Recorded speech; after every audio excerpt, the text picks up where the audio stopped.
आदरणीय चंद्रकांतांच्या नेतृत्वाखाली आयोजित केलेल्या ह्या एका भव्य दिव्य अशा पद्धतीच्या इशारा सभेच्या निमित्तानं आपण सर्व मंडळी अनेक वक्त्यांची मनोगत इथं ऐकलेली आहेत.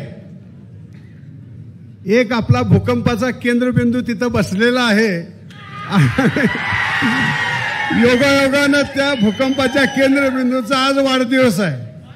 त्यामुळे त्यांना पहिल्यांदा वाढदिवसाच्या शुभेच्छा देत असताना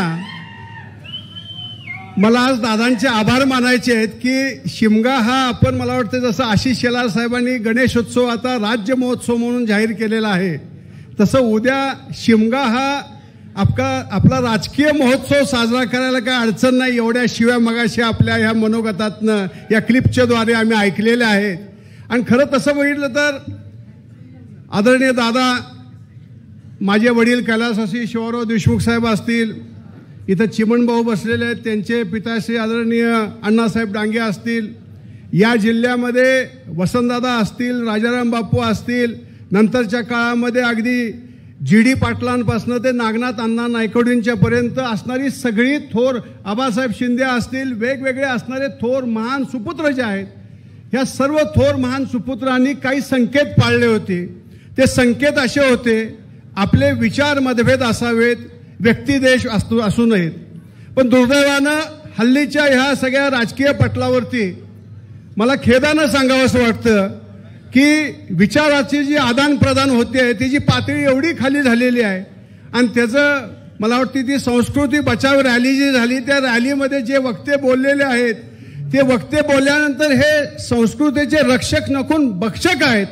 सदाभाऊंच्या असणाऱ्या मातोश्रींच्या बाबतीत जर अद्वा तद्वा कोण बोलत असेल आणि त्याच्या बाबतीत जर आपण जाहीर स्टेजमध्ये त्याच्या संदर्भातली वाच्यता करत असू तर मला वाटतं तुम्ही संस्कृतीचे रक्षक नसून भक्षक आहात आणि तुमचा करावा तेवढा निषेध गरजेचा आहे असं माझं प्रामाणिक मत आहे. आणि ह्या असणाऱ्या आपल्या इशारा सभेच्या माध्यमातून दादा मला तुम्हाला आवर्जून सांगावंच वाटतं, तुम्ही संवेदनाक्षम आहात, संकेत पाळणारे आहात.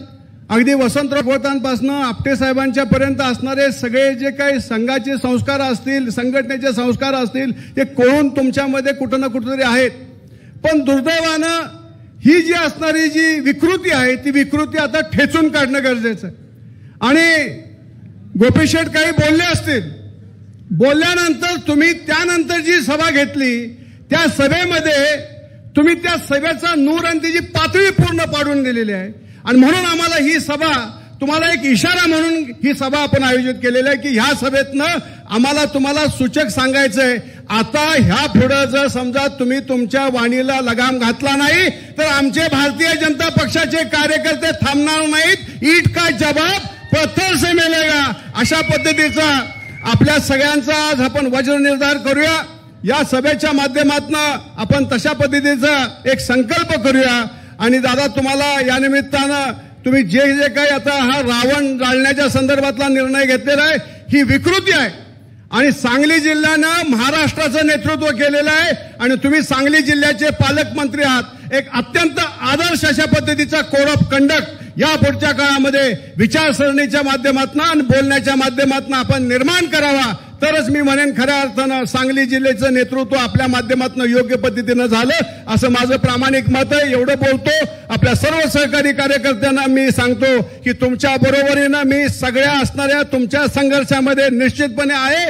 कुठंही आपल्या कार्यकर्त्याला किंवा नेत्याला जर कोण काही बोललं तर त्या असणाऱ्या माणसाच्या बरोबर दोन हात करायला आम्ही सगळी मंडळी तुमच्याबरोबर निश्चितपणे असू अशा पद्धतीची अभिवचन तुम्हाला इथं या निमित्तानं देतो. थांबतो.